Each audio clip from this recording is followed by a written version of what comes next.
Hey guys, it's Ginny Silver, and today I want to talk to those of you in the state of California. California EDD had a number of bills be proposed by California state lawmakers this last week. I did a brief video as soon as the news came out that California state lawmakers had proposed a group of bills for EDD reform. First off, you guys, I want to let you know that this video is sponsored by Policygenius. Now, if you have a family that depends on your income, you need life insurance. With Policygenius, you can easily apply online and compare your quotes all in one place. You can also get advice from unbiased Policygenius experts. Policygenius is an insurance marketplace where you can shop for and compare quotes from top companies in minutes. Policygenius never sells your information to other companies, and they don't add extra fees. With Policygenius, you can easily apply online and compare your quotes all in one place. I found the site fast, simple, and easy to use. You can save 50% or more on life insurance by comparing quotes with Policygenius, and you can save $1,300 or more per year by using Policygenius to compare life insurance policies. Visit policygenius.com/Ginny Silver to shop the market and start saving today. Now, let's get into reviewing the bills. This proposed reform comes after you guys, EDD claimants, called in to the California State Assembly members in order to get help with your claims. I've been recommending that you call California State Assembly members if you can't get through to the EDD or if you can't get help, because number one, they have been helpful at acting as a liaison on behalf of claimants and getting through directly to the EPR agents who can actually help you with your claim. No, the assembly members can't fix your claim themselves, but they do have the ability in many cases to get through to the EDD and try to expedite the EDD helping you. In addition to that, I also recommended calling them because it brings attention to the issues that need to be solved. Well, you guys, the other day, Assembly members proposed new legislation that would reform several issues with the EDD. I wanted to go over these bills more in depth because my video the other day was simply a summary from various news articles. I had not yet pulled up the bills themselves, so I wanted to go through each proposed bill and let you know exactly what is in it. This legislation is proposed. It has not passed. It will undergo several weeks of negotiation amongst the lawmakers, and then if it passes, then we will know exactly more details on how it will be carried out. Now, up first is Assembly Bill number 56. This bill would prohibit commencing on or before December 1st, 2022, the EDD from sending out any United States mail to an individual containing the individual's full Social Security number, except as provided. The bill would require the department to submit an annual corrective action plan containing specific information to the legislature every December 15th if the department fails to comply.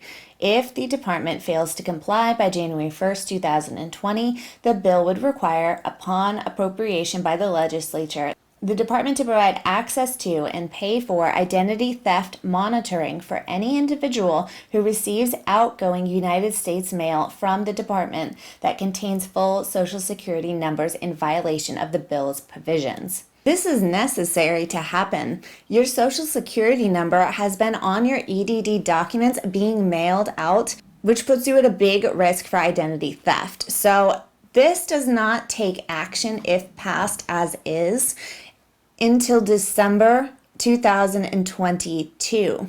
And then if they don't comply by January 2023, then identity theft monitoring must be provided to you free of charge. This bill would require the Department of Corrections and Rehabilitation to provide Social Security numbers of current and former inmates to the department for purposes of verifying whether an individual is currently incarcerated and ineligible for unemployment compensation, disability, or extended duration benefits. The bill would require the department to keep the Social Security numbers confidential and use them only to verify eligibility for these benefits. The bill would prohibit the department from dismissing Social Security numbers received from the Department of Corrections and Rehabilitation for purposes of verifying eligibility for these benefits. Next up is Assembly Bill number 19. This bill would require the department to provide until July 1st, 2022, Following the termination of assistance for PUA and PEUC or any other federal, state, supplemental unemployment compensation payments, in addition to an individual's weekly benefit as otherwise provided, unemployment compensation benefits equivalent to the terminated federal or state supplemental unemployment compensation payment for the remainder of the duration of time the individual is unemployed due to the COVID-19 pandemic, notwithstanding the weekly benefit cap. Now, I am not an attorney, but what I understand this bill to state is that the EDD, California State Unemployment Department, if this passes, would provide an additional supplemental payment on top of your weekly benefit award amount, which was equal to the expired federal addition. Currently, our federal addition is a $300 boost to unemployment. This states that upon the expiration of that boost, when that boost ends, California would provide an additional boost in the same amount up through July 2022. Now, this bill is not new. This bill was actually proposed back in December, on December 7th. Now here, this is advocating that they need to be in compliance with a previously established requirement for the state of California to provide an equal amount of access to information for non-English speakers. Next is Assembly Bill number 397. This bill would require the EDD, prior to disqualifying an individual and subjecting that person to a period of ineligibility, to provide a notice to the individual of that proposed determination. The bill would require the notice to be sent separately from other notices and provide specific information in regards to the basis of determination and the individual's right to respond. The bill would authorize the department, after certain conditions are fulfilled, to issue a final notice of determination to the individual that includes the number of weeks for which the individual is ineligible for benefits, the statements, representations, or facts found to be false or withheld, and the individual's right of appeal. This is a big issue for claims right now. Individuals who have been deemed as possibly disqualified or as disqualified are not being notified that they are ineligible for benefits.